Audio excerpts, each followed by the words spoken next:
बिहारी हूँ मैं, और इस बिहार में पैदा होने के लिए भी संघर्ष करना पड़ता है। तो जब संघर्ष करके पैदा हो ही गए हैं तो संघर्ष करके सिस्टम को भी सुधारने का प्रयास करते रहते हैं। लेकिन अगर आज मैं कह दूं कि हमें चाहिए आज़ादी, तो ये मुझे देशद्रोही साबित कर देंगे और कहेंगे कि वीजा पासपोर्ट लो और पाकिस्तान जाओ। आपको क्या आज़ादी चाहिए भाई? कैसे आज़ादी नहीं चाहिए? एक बाप जो है अपने बेटा को लेकर हॉस्पिटल में दर दर की ठोकरें खा रहा है और उसका बेटा मर जा रहा है सिस्टम के सामने, क्या उस बीमारी से आज़ादी नहीं चाहिए? और जो टीआरपी का खेल करता है, उसका न्यूज चैनल देखते हैं और पत्रकारिता को गलत कहते हैं। एक भी पत्रकार बिकना नहीं चाहता है, लोगों की गलती की वजह से पत्रकारों को बिकना पड़ता है। कि उन्होंने कहा कि बस आप चिल्लाते हैं, भोगते रहते हैं, कुछ कर नहीं पाते हैं। एक्साइड का शेयर बाजार गिरा दिया था, उसको क्या पता है? जम्मू कश्मीर में 2017 में जाके तिरंगा फहरा दिया था, सर फड़वा लिया था। अरे आप हमको पसंद करें ना पसंद करें, लेकिन आप हमको इग्नोर नहीं कर सकते, ये मैं दावे के साथ कहता हूं। नमस्कार दोस्तों, मैं पल्लवी राय, आप देख रहे हैं भारत एक नई सोच। हमारे दाहिनी तरफ बैठे एक शख्स जिनको आपने ज़रूर देखा होगा, और मुझे लगता है कि कोई ऐसा नहीं होगा जो नहीं देखा होगा, और अगर नहीं देखा होगा तो आपको देखने की ज़रूरत है, क्योंकि मर रही पत्रकारिता को जगाने का जिम्मा जो है वो आपने उठा लिया है। और इनके चैनल का नाम देखिए, सच तक न्यूज़। यानी कि आपको लगता है कि पत्रकारिता मर गई है, इसीलिए आपने जो है आवाज़ में भी उतनी ताकत और उतनी बुलंदी ला दी है जितनी मुझे लगता है कि तमाम लोग नहीं ला पा रहे हैं, या तमाम लोगों को लगता है कि शालीनता से बात की जाए और इज्जत से समझाया जाए तो सामने वाला समझ जाएगा। लेकिन मुझे लगता है, आपको लगता है कि जब तक कड़क के ये ना बताया जाए कि आपका काम ये है और आपको ये कर लेना चाहिए, क्योंकि आपने ये इसीलिए ये सीट हासिल की है और ये आपकी जिम्मेदारी है, वो तेज़ आवाज़ में ही समझ में आता है लोगों को, कि आराम से भी समझा दे तो समझ जाते हैं। नहीं, जब सिस्टम आपको कुत्ता बना देना तो सिस्टम को आप कुत्ता बना दीजिए। सिर्फ सिस्टम इतना जर्जर हो चुका है ना कि शालीनता के साथ जब समझाने का प्रयास करते हैं ना तो नहीं समझते हैं। तो वहीं गयो 3 दिन बीत, भयभिन होत न प्रीत, राम जी का वो लाइफ स्टाइल जो है हमें याद आ जाता है, जब वो समुद्र के किनारे बैठे थे और समुद्र से विनती कर रहे थे कि रास्ता दे दो। सिस्टम से हम लोग भी विनती करते हैं कि ये काम कर दो। जब नहीं करता है सिस्टम और कुत्ते की तरह दुत्कार के हमें अपने दरवाजे से भगा देता है, तो फिर उसी सिस्टम के दरवाजे पर लात मार के हम घुस जाते हैं और उसे कुत्ता बना के उस कुर्सी से बाहर निकाल देते हैं। बस। मनीष कश्यप जी, आपने अर्नब गोस्वामी जी को सुना ही होगा। ये अपनी आवाज़ के दम पर ही अपना चैनल चला रहे हैं, ऐसा मुझे लगता है। बहुत से लोग उनको पसंद भी करते हैं, हालांकि ये बातें नहीं होनी चाहिए, लेकिन उनको देखकर और सोशल मीडिया पर मुझे लगता है कि आपने अपने दम पे, अपनी आवाज़ के दम पर, लोग कहते हैं गायक लोग जो होते हैं वो अपनी आवाज़ के दम पर जो है वो राज करते हैं दिलों पर, लेकिन मुझे लगता है आपकी बुलंद आवाज़ जो है वो लोगों के दिल में जगह बना रही है। नहीं, देखिए, कुछ लोग मुझे पसंद नहीं करते हैं, ये बात मैं जानता हूँ, लेकिन मैंने कुछ लोग आपको इसलिए नहीं पसंद करते हैं क्योंकि आप सही सवाल पूछ लेते हैं। मैं जानता हूँ, मेरा बहुत सारा वीडियो है शालीनता के साथ है, आप जाके देखिए, इंश्योरेंस की गड़बड़ी हो तो, या हॉस्पिटल में, बहुत सारे जगह पे। लेकिन मैंने एक ही बात बोला ना कि जहाँ शालीनता के साथ समझ जाते हैं लोग, वहाँ इंसानों की तरह हम समझा देते हैं। जहाँ शालीनता के साथ नहीं समझते हैं, वहाँ उस सिस्टम पे बैठे हुए लोगों को कुत्ता बना देते हैं। अपने बारे में कुछ बताइए मनीष जी, आप कहाँ से हैं, क्या क्या पढ़ाई की आपने? ये नहीं मिल पा रहा है सोशल मीडिया पे, वीडियोस काफ़ी हैं, बस कुछ जानकारी नहीं है आपके बारे में। मेरा घर पश्चिमी चंपारण है, और चंपारण वही जगह है जहाँ से सत्याग्रह शुरू हुआ और देश आज़ाद हुआ। शायद उस सत्याग्रह की झलक दिख रही है अब। शायद हम लोग भ्रष्टाचार को ख़त्म करने का एक मुहिम जो है उठाए हुए हैं। हालांकि ये असंभव है, 100% नहीं ख़त्म कर सकते हैं, लेकिन एक प्रयास कर रहे हैं। जहाँ से भी भ्रष्टाचार ख़त्म हो सकता है वहाँ से ख़त्म करने का कोशिश कर रहे हैं। पश्चिमी चंपारण से का जिला हेडक्वार्टर बेतिया है, और बेतिया से 25 किलोमीटर दूर महानवा डुमरी एक गाँव है जो नदी से घिरा हुआ है, वहाँ पर मैं पैदा हुआ हूँ। वहाँ बाढ़ आ गया होगा? बाढ़ आता है हमेशा वहाँ पे। कहा जाता है कि बेंग मूत देता है तो बाढ़ आ जाता है। बिहारी हूँ मैं, और इस बिहार में पैदा होने के लिए भी संघर्ष करना पड़ता है। तो जब संघर्ष करके पैदा हो ही गए हैं तो संघर्ष करके सिस्टम को भी सुधारने का प्रयास करते रहते हैं। गजब। फैमिली बैकग्राउंड के बारे में कुछ? मेरे पिताजी फौज में हैं। मेरी माँ हाउसवाइफ है। मेरा भाई जो है वो एक प्राइवेट कंपनी में जॉब करता है, उसकी शादी हो चुकी है और मैंने शादी नहीं किया है। क्यों? बहुत सारा रीज़न है उसका। करना नहीं है या अभी तक हुआ नहीं है? दोनों है। अच्छा। करना भी नहीं है और हुआ भी नहीं है। कोई अपनी बेटी को जो है मेरे दरवाजे लोगों को नहीं पसंद करते हैं, ये बात सच है। समाज चाहता है कि हर घर में भगत सिंह पैदा हो, लेकिन मेरे घर में नहीं हो, तो ये चीज़ है। तो दोनों रीजन है, करना भी नहीं है और हुई भी नहीं है। कुछ पॉलिटिकल बैकग्राउंड है क्या आपका? मेरा खपड़े का घर है। मेरा गांव जो है मानोड नहीं। मेरे बाबा जी जो है वो फौज में थे, चीन के युद्ध में लड़े हैं। मेरे बाबा जी के पिताजी किसान थे और मेरे पिताजी फौज में, मेरे बड़े पापा फौज में, मेरे चाचा जी किसान। और इन सब बीच में कोई पॉलिटिकल रिश्ता नहीं है। मेरे घर वाले कभी पॉलिटिक्स में ना थे ना हैं, और भविष्य में देखिए मेरा कहाँ तक सफर जाता है। दुश्मनों से लड़ रहे हैं और आप भ्रष्टाचार से। देखिए, दुश्मन दो प्रकार के हैं, एक बॉर्डर पे हैं और एक देश के अंदर हैं। बॉर्डर पे जो दुश्मन है वो दिखते हैं, समझ में आते हैं कि ये हमारे दुश्मन हैं और इन पे वार करना है और इस प्रकार से वार करना है। लेकिन जो देश के अंदर दीमक की तरह देश को बर्बाद कर रहे हैं ना, वो दुश्मन समझ में नहीं आते हैं। और इन दुश्मनों से निपटना ज़्यादा जरूरी है। जिस दिन देश के अंदर बैठे गद्दारों से, दुश्मनों से हम लोग निपट लेंगे ना, तो छोटा सा इजराइल जब महान बन सकता है, दुनिया के नक्शे पे जब अपनी काबिलियत का लोहा मनवा सकता है, तो हमारी जनसंख्या 130 करोड़ है और जनगणना होगा तो 140 करोड़ क्रॉस कर चुका है। हम लोग तो दुनिया को हिला देंगे। लेकिन बस हमें समझने की ज़रूरत है कि हमारे अंदर जो बैठे हैं वो कौन कौन से लोग हैं जो है वो देशभक्त हैं और कौन कौन से लोग हैं जो गद्दार हैं। कैसे पहचानेंगे? बहुत आसान है। उसका कोई चश्मा नहीं आता है कि आप रेवन का चश्मा और टाइटन का चश्मा पहन के पहचान लीजिए। बस एक कॉमन सेंस होना चाहिए, और अगर आप इंसान हैं तो पहचान लेंगे। जो भ्रष्ट है, जो लोगों को परेशान करता है, जो लूटता है। भ्रष्टाचार कहाँ नहीं है? अगर एक लाइन में 10 लोग खड़े हैं, 11वां जब आता है उसको लगता है कि 11 अभी मैं 11वें नंबर पे खड़ा हूँगा और बहुत समय लग जाएगा, तो वो जो 100 रुपए चपरासी को देकर आगे जो पहुंचता है जो इंसान, वो भ्रष्टाचार को बढ़ावा नहीं दे रहा है। तो भ्रष्टाचार कहाँ नहीं है, आप ये बताइए। देखिए, मतलब सिस्टम में बैठे हुए लोग ईमानदार होने चाहिए, जनप्रतिनिधि ईमानदार होना चाहिए, और जनप्रतिनिधि लोग को चुनने वाला वोटर ईमानदार होना चाहिए। तब जाके जो है एक ईमानदार और महान देश बनेगा। वरना वहीं 11वें नंबर पे खड़ा हुआ आदमी जो है 50 रुपया दे के और लाइन को ओवरटेक करने का प्रयास हमें हर बार करेगा। मुनीष जी, आप जो ये कह रहे हैं वो संभव है, भारत जैसे देश में संभव है, और खासकर यूपी बिहार में संभव है। आपको भी पता होगा, मुझे भी पता है, एक टीचर की भर्ती के लिए, टीचर की भर्ती छोड़िए जाने, यूपीपी की भर्ती के लिए जब एक पिता घूस देने के लिए अपनी ज़मीन बेचता है ना, तो वो ये जानता है कि उसका जो बेटा है वो आगे जाके क्या करेगा। वो पैसा अपने ज़मीन बेचा है वो पैसा इकट्ठा नहीं करेगा, तो वो पैसा इकट्ठा करने के लिए वो क्या क्या घूस लेता है और किस तरीके से लेता है आपको भी पता है। आप पता नहीं है इस पचड़े में कभी पढ़े हैं कि नहीं, किसी पुलिस स्टेशन में गए हों और किसी ने आपसे 100 रुपये मांगा है या नहीं, ये मुझे नहीं पता। आपसे तो कोई नहीं मांगता होगा कम से कम, अगर उसको नहीं। देखिए, सिस्टम करप्ट है, मैं मानता हूँ, ये बात सही है। अभी रात के 10 बज रहे हैं, गोरखपुर से चल के आप पटना में मेरा इंटरव्यू ले रही हैं। अरे आपके जैसे 2-4 झांसी की रानी की ज़रूरत है इस देश को, बस बात खत्म। उससे ज़्यादा मैं कुछ नहीं कहना चाहता हूँ। गोरखपुर से चल के रात के 10 बज रहे हैं अभी, और आप यहाँ पे बैठ के मेरा इंटरव्यू ले रही हैं, क्या ये छोटी बात है? अरे आप हमारे जैसे बहुत सारे लोग मिलके इस सिस्टम को सुधारेंगे, आज नहीं तो कल। 100% नहीं सुधरेगा, लेकिन 90% सुधार ही काफ़ी है इस देश को महान बनाने के लिए। 90% तो आप और हम, हमारे जैसे लोग मिलकर सुधार ही सकते हैं बस। और ये उम्मीद है, और इसी उम्मीद के साथ जो है मैं पैदा हुआ हूँ, और ये काम करके ही मरूंगा, उसके पहले मैं मर नहीं सकता। गजब, ये जोश है, ये जोश, जुनून, उम्मीद सब कुछ है। आप इंजीनियरिंग की पढ़ाई किए थे, फिर पत्रकारिता में कहाँ से आ गए? हम लोग का रोजगार क्यों खा रहे हैं? देखिए,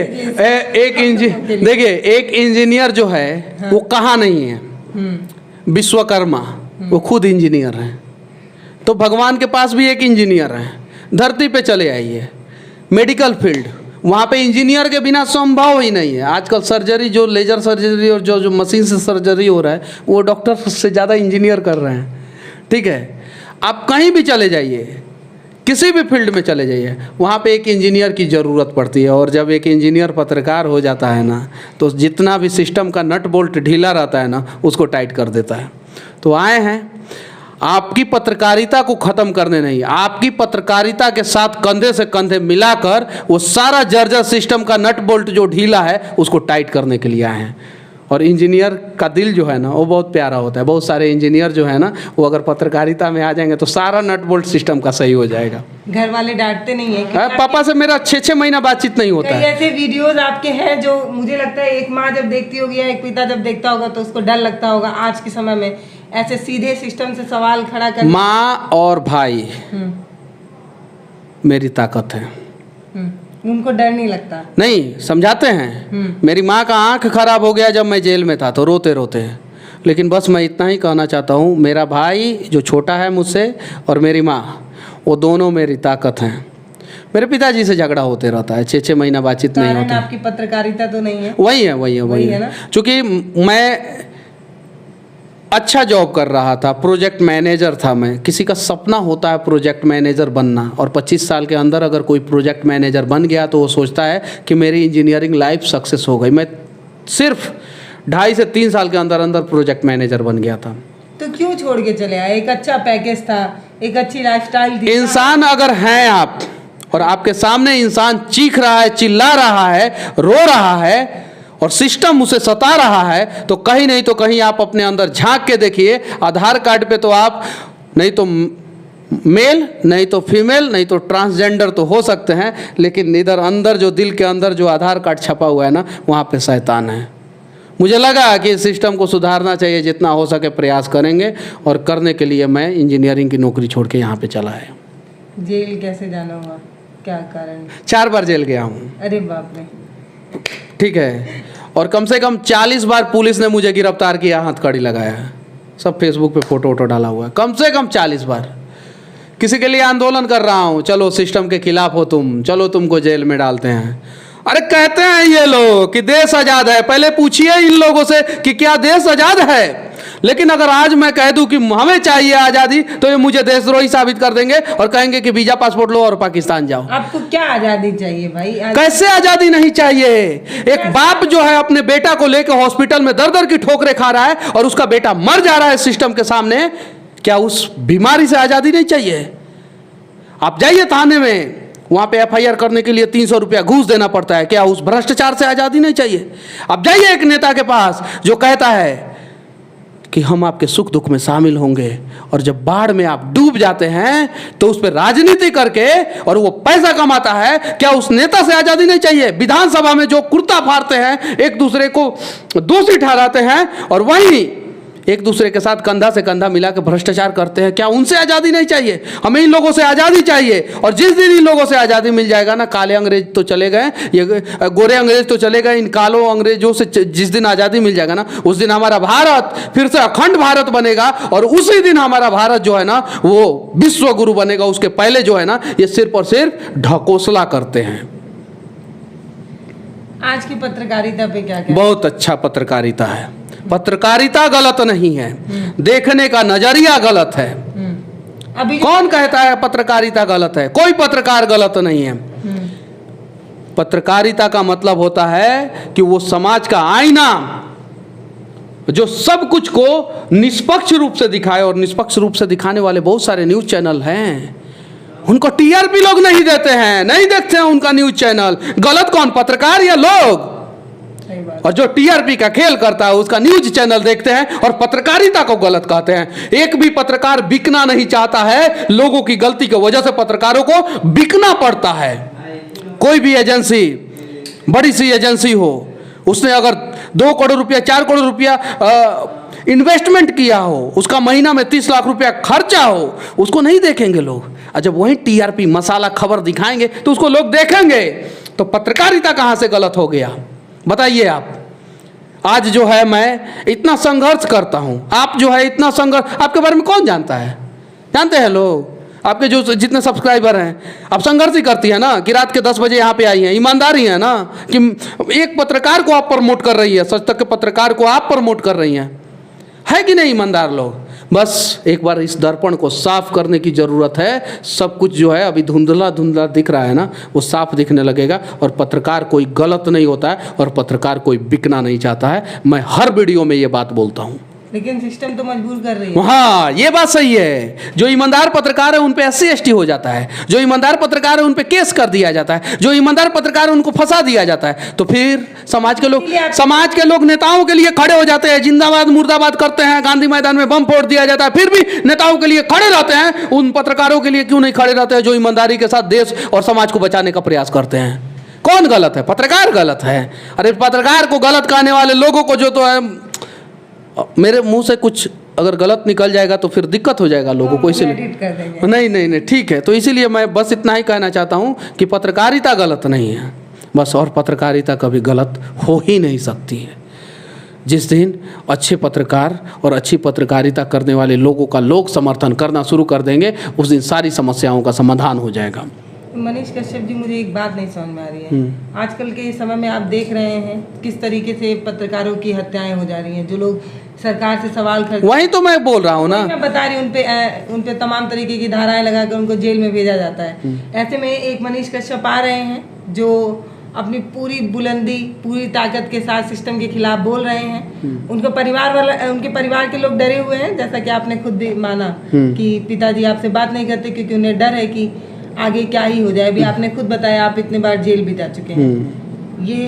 मुझे तो यही समझ में आ रहा है कि आप सिस्टम से सवाल करते हैं तो सिस्टम को पसंद नहीं आता तो आपको जेल में डाल रहा है। ऐसे कई बच्चे होंगे जो पत्रकारिता की पढ़ाई कर रहे होंगे, आपको लगता है कि वो आपको या हमको देख के, जिनको ये लग रहा है कि आगे जाके भैया जेल भी हो सकता है, वो ऐसी पत्रकारिता करेंगे? पत्रकारों को एक होना होगा बस। जैसे डॉक्टर एक हो गए ना, नासिक में एक डॉक्टर गलत करता है और गलती से उसके ऊपर जो है कोई 1-2 थप्पड़ मार देता है, तो एम्स दिल्ली में डॉक्टर हेलमेट पहन के लगते हैं इलाज करने कि हमको सेफ्टी चाहिए, हमको गार्ड चाहिए। वैसे पत्रकारों को भी एक होना पड़ेगा। और हिंदुस्तान के किसी भी कोने में, चाहे वो केरल हो या कन्याकुमारी हो, गुजरात हो या असम हो, अगर एक पत्रकार पे केस हो जाए, सभी पत्रकार हर मुद्दा को छोड़ दे और वहां पे चले जाए, फिर देखिए ना, हिम्मत है ये सिस्टम को कि पत्रकार पे केस कर देगा। ये सिस्टम की औकात है कि एक ईमानदार पत्रकार को फंसा के जेल में डाल देगा। लेकिन उसके पहले हम पत्रकारों को एक होना पड़ेगा, और नहीं होंगे ना तो हम पत्रकारों को कुछ लोग जो है कुत्ता भी बोलते हैं। तो एक कुत्ता से अगर कलम की ताकत को दिखाना है और पत्रकार बनना है ना, तो सबसे पहले हम लोगों को एक होना होगा। और जिस दिन एक हो गए ना, ये सिस्टम विस्टम कुछ नहीं हम लोग समझेंगे, सबको सुधार देंगे। आपके चैनल पे कमेंट पढ़ रही थी, काफ़ी अच्छे कमेंट्स भी थे और कुछ गलत भी थे। उसमें से एक कमेंट आपके सामने रख रही हूँ, पता नहीं आप इस पे क्या रिएक्ट करेंगे। क्योंकि कहते हैं कि जो आपकी बुराई करते हैं वो दरअसल आपको मजबूत बनाते हैं। ऐसा नहीं, आप बताइए, मैं हर चीज़ के लिए तैयार हूँ। हाँ, उन्होंने कहा कि बस आपका नाम लिख के उन्होंने कहा कि बस आप चिल्लाते हैं, भोगते रहते हैं, कुछ कर नहीं पाते हैं। एक्साइड का शेयर बाजार गिरा दिया था, उसको क्या पता है? जम्मू कश्मीर में 2017 में जाके तिरंगा फहरा दिया था, सर फड़वा लिया था, उसको क्या पता है? हुंडई का शोरूम में घुस के वीडियो बनाया था और उसको नहीं पता है कि हुंडई के सभी शोरूम में आज हर गाड़ी जहां सर्विसिंग होता है वहां पे CCTV लगा हुआ है और हर कस्टमर जो है अपना गाड़ी का रिकॉर्डिंग ले सकता है। वो मनीष कश्यप का देना है। तो कहीं चीखना पड़ता है, कहीं चिल्लाना पड़ता है। जो नहीं समझते हैं, एयर कंडीशन कमरा में बैठ के पसीना हो रहा है ना, आपको हमको हो रहा है ना, एयर कंडीशन कमरा में बैठ के बोल देंगे कि मनीष कश्यप चीखता है, चिल्लाता है। अरे आप हमको पसंद करें ना पसंद करें, लेकिन आप हमको इग्नोर नहीं कर सकते, ये मैं दावे के साथ कहता हूँ। और इग्नोर किए होते तो कमेंट नहीं किए होते, प्यार से देखे होंगे मेरा चीखना चिल्लाना, और कहीं गलती से उस सिस्टम का एक अभिन्न अंग होंगे, उनके खिलाफ वीडियो बनाया होगा, इसलिए वो ऐसा कमेंट किए होंगे। आगे क्या सोच रहे हैं, आगे क्या करना है, आगे कैसे जगाना है? तमाम जिंदा कौमें तो अभी हैं, लेकिन बहुत से लोग हैं जो सो रहे हैं, उनको जगाने की ज़रूरत है ताकि और मजबूती से हम आगे बढ़ सकें, अब भारत को और आगे ले जा सकें। इसके लिए आप क्या सोच रहे हैं, आगे आप क्या करेंगे? मैं बोलूँगा कि भारत को विश्व गुरु बनाऊंगा तो लोग मुझे गरियाएंगे, अब मोदी जी बोलेंगे तो लोग उनको सम्मान देंगे। If you don't like any rule then follow the rule, go on top and then change the rule. पहले मैं रास्ता को, मैं नियम और कानून को फॉलो कर रहा हूँ, फिर धीरे धीरे जाएंगे और ऊपर बैठेंगे तो हिलाएंगे और पूरा सिस्टम को हिला के रख देंगे। जितना जर्जर सिस्टम है उसको सबको टाइट कर देंगे। लेकिन अभी धीरे धीरे प्रयास कर रहे हैं हम लोग कि हाँ, कुछ पत्रकारों को एक किया जाए, कुछ समाज सेवियों को एक किया जाए और सबको एक करके जो है ना, एक भारत, सशक्त भारत और भ्रष्टाचार मुक्त भारत बनाने का कोशिश किया जाए। लेकिन उसके लिए अगर ये 3000 के कुर्सी पे बैठ के अगर मनीष कश्यप आज बोलेगा ना, तो आप लोग मेरे ऊपर हंसेंगे। धीरे धीरे ये प्रयास हम लोग कर रहे हैं, देखते हैं कब सफल होंगे। एक आखिरी सवाल करती हूँ, दूरदर्शन का भी दौर हमने देखा, एक शालीनता से अखबार और समाचार सुनाते हुए हमने देखा, फिर धीरे धीरे टीवी का क्रेज बढ़ा और तमाम आज तक और तमाम ऐसे चैनल हैं जिस पर अब एंकर जो हैं वो अपनी आवाज़ के दम पर चैनल को चला रहे हैं, कर रहे हैं। ऐसे में आपको क्या लगता है कि अब पत्रकारिता जो है वो ऐसे ही लोगों, मतलब अपने सिस्टम को जगाने के लिए अब हमें ऐसे ही बुलंद बनना पड़ेगा या शालीनता से भी काम चलेगा? देखिए, समस्या क्या है कि लोगों के अंदर आक्रोश भरा है, हर किसी को, और वो आक्रोश जो है लोग निकाल नहीं पाते हैं। तो जो निकालता है उसका लोग समर्थन करते हैं। जैसे फिल्मों में जाके देखिए कि कोई हीरो जो है ना खूब पीटता है भ्रष्ट लोगों को ना, तो लोग ताली बजाते हैं। क्यों? वो हीरो नहीं पीट रहा है, लोग समझते हैं कि हम ही पीट रहे हैं, वो हमसे पैसा लिया था ना, उसी को कूट रहे हैं। तो ये चीज़ है। तो अर्णब गोस्वामी जब तेज बोलते हैं ना, तो लोगों को लगता है कि हाँ, हमारे वीडियो साहब हमसे घूस लिए थे, हम उन्हीं को बोल रहे हैं तेज। तो इसलिए उन लोगों को लोग पसंद करते हैं। शालीनता के भी दौर है, शालीनता का दौर नहीं होता तो आज आपके यूट्यूब पे लगभग 4 लाख सब्सक्राइबर नहीं होते और आप बहुत शालीनता के साथ वीडियो बनाती हैं। ये चीज़ें है, हर प्रकार के लोगों को लोग पसंद करते हैं। बस आप अपना काम शिद्दत के साथ, ईमानदारी के साथ, मेहनत के साथ कीजिएगा तो लोग पसंद करेंगे। और अच्छे लोग भी धरती पे हैं और अच्छे लोगों की संख्या ज़्यादा है, सिर्फ 10% बुरे लोग हैं। लेकिन अच्छे लोगों के ऊपर बुरे लोगों का बुराई इसलिए हावी हो जाता है कि बुरे लोग सिस्टम में ज़्यादा हैं और सिस्टम में 90% बुरे लोग हैं। तो सिस्टम को सुधारना है और 90% बुरे लोगों को सिस्टम से हटाना है, सब कुछ सही हो जाएगा। मनीष कश्यप जी से हम बात कर रहे थे। आपको ये बातचीत कैसी लगी है और ये मुझे ज़रूर बताइएगा। कमेंट बॉक्स खुला है, जो भी लिखिए, हम पढ़ते तो हैं ही और आप भी मुझे लगता है पढ़ते ही होंगे। तमाम जो नए क्रिएटर हैं जो अपने आप को आगे बढ़ाना चाह रहे हैं या उनको ये लग रहा है, मैं तो बहुत से ऐसे कमेंट्स पढ़ती हूँ जिसमें मुझे लगता है कि अच्छा कि ये बता दी, मुझे तो पता ही नहीं था। ऐसे आप भी अपने कमेंट्स पढ़ते होंगे। तो कमेंट बॉक्स खुला है, अपनी राय, अपनी प्रतिक्रिया हमें ज़रूर दीजिएगा। मनीष कश्यप जी, आपका बहुत धन्यवाद कि आप अपना कीमती समय निकाले हैं और करीब नहीं, कीमती समय मैं नहीं निकाला हूँ, मैं पटना में ही हूँ और आप मुझे फ़ोन के यहाँ पे जो आप आई हैं, मैंने इंटरव्यू दिया। कीमती समय मेरे से लाख गुना ज़्यादा आपका है। आप गोरखपुर से आई हैं और अभी देखिए 10:15 हो रहा है, तो आपका कीमती समय है। भारत एक नई सोच आपके चैनल का नाम है और मुझे पूरा उम्मीद है कि आपका शायद एक नया सोच भारत के लिए है, तभी आपने इस चैनल का नाम इतना अच्छा रखा है और तभी आप महिलाओं के ग्राउंड रिपोर्टिंग करती हैं। आप जब आई थी तभी मैंने बोला कि आपका 2-4 वीडियो मैंने देखा है। तो आपका समय कीमती है, आपको तहे दिल से धन्यवाद। आपको भी धन्यवाद। मैं पल्लवी राय, भारत एक नई सोच से बहुत बहुत धन्यवाद।